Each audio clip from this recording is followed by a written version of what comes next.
Hey active travelers! Welcome to my guide to Arecibo and the northwest side of Puerto Rico. In this video, I will show you some of the spectacular beaches, sights and attractions, highlight some food options, and give you driving tips and other useful information. The whole island of Puerto Rico is beautiful and offers the opportunity to see a wide diversity of things. And although there is some tourism in the capital city of San Juan, it feels like the island as a whole is yet to be discovered by tourists. Getting to Puerto Rico is super easy, with direct and inexpensive flights to San Juan from many parts of the world. And if you want to venture out of San Juan, you will need a rental car. The main highway that goes around all of Puerto Rico is a paid highway. You can prepay for your tolls, which the rental car companies will gladly do for a fee of about $6 per day. This of course is more than it costs for the tolls, so if you want to save a few dollars, you may want to pay for your tolls separately. The quality of the roads varies, but most are in reasonably good condition. Driving is generally easy, with only moderate traffic in some areas, with the exception of San Juan.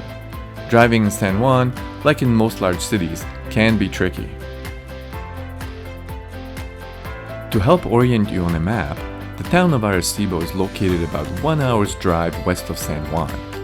It is located perfectly to allow you to make day trips to explore the beautiful beaches around town, to visit the now defunct Arecibo Observatory once it opens again to the public, to explore the nearby caves, visit one of the local coffee plantations, or even go to the west side around Aguadilla, where you can find the scenic Pena Blanca Beach, as well as the very popular Crash Boat Beach. When it comes to accommodation, I'd recommend staying anywhere in the vicinity of Arecibo. Arecibo as a town is not that exciting, but offers a number of reasonably priced Airbnbs, gives you access to enough restaurants and stores, and is away from the very different and busy San Juan. There are also a number of great beaches that are close by, some of which I want to highlight here. The first beach on my list is La Poza del Obispo beach, which translated means the Bishop's Pool. The beach is easy to get to and has lots of free parking. It has soft white sand and features a natural swimming pool and a wave pool with easy entry into the water.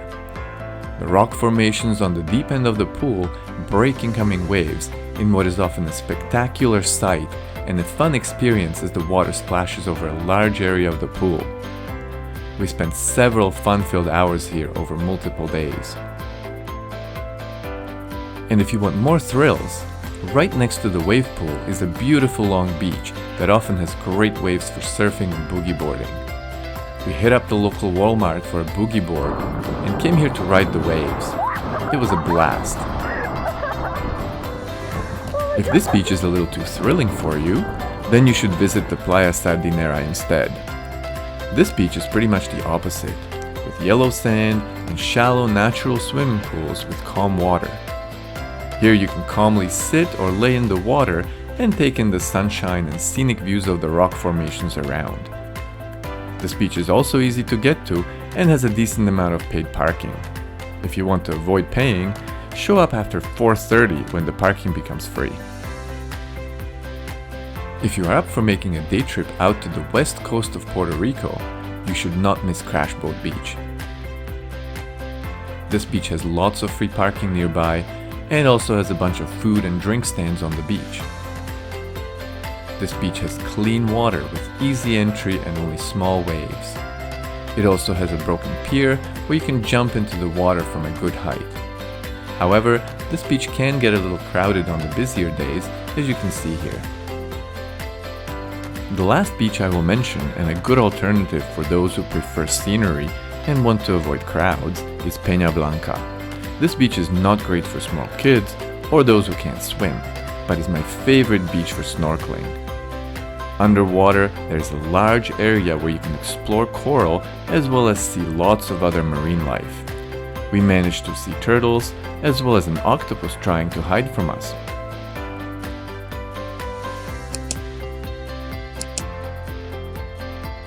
When it comes to dining out, you can choose from the usual North American fast food chains or try some local spots or food trucks.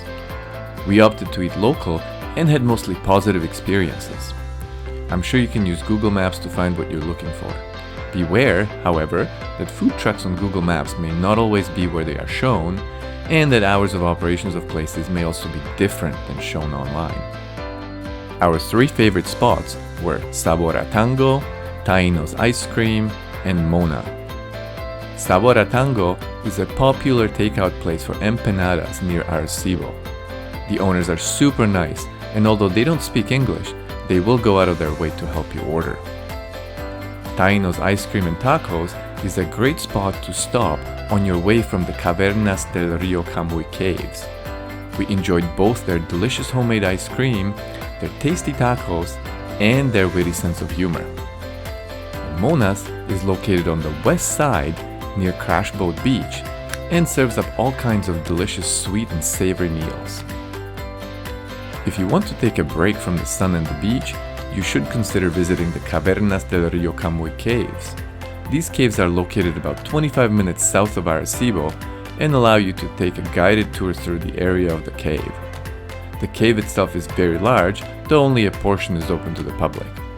The tour requires a 15-minute walk down and up a hill to access the cave.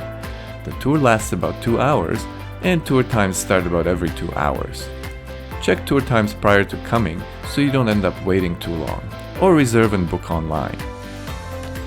During our tour, they also didn't have any helmets with headlights, so the cave experience itself was mostly in the dark. Bring a flashlight just in case, you won't regret having them. And the temperature in the cave is comfortable if you come in the middle of the day. For early morning tours, it can get a little cooler, so you may want to bring a sweater. Another worthwhile activity is visiting a local coffee plantation. There are several of these within an hour's drive from Arecibo. We toured the Hacienda Tres Angeles, and although the owners speak English, during our visit they only offered tours in Spanish. Reach out to them if you are considering the tour. I'm not a coffee drinker, but despite of that I really enjoyed the tour. I learned all about coffee making, tasted some good locally baked goods, and enjoyed the beautiful mountainous scenery. I also got to meet and interact with the owners, who are these amazing, hardworking people with a heartwarming story of how they started their coffee making adventure over a decade ago with no knowledge of coffee making. Anytime you leave the coastline to go inland to explore some of these places, you will also quickly notice the beautiful mountainous scenery with lush vegetation all around you. We enjoyed these scenic drives almost as much as the actual destinations we went to explore. In addition to all that I already mentioned, there are a number of other places you can explore in the vicinity of Arecibo. These include Cara del Indio, Playa Puerto Nuevo, and the towns of Barceloneta, Aguadilla, and Isabela, just to name a few that we visited. And now some final tips for your journey. Prices in the Arecibo area were slightly cheaper than San Juan or mainland USA. We felt safe, people were really friendly, and most of them spoke English. The Arecibo area is an excellent location for exploring all of the northwest parts of Puerto Rico. I'd recommend trying some local foods and engaging in conversations with locals. I really enjoyed these conversations. If you like beaches and water, there is enough here to see and enjoy for a full week.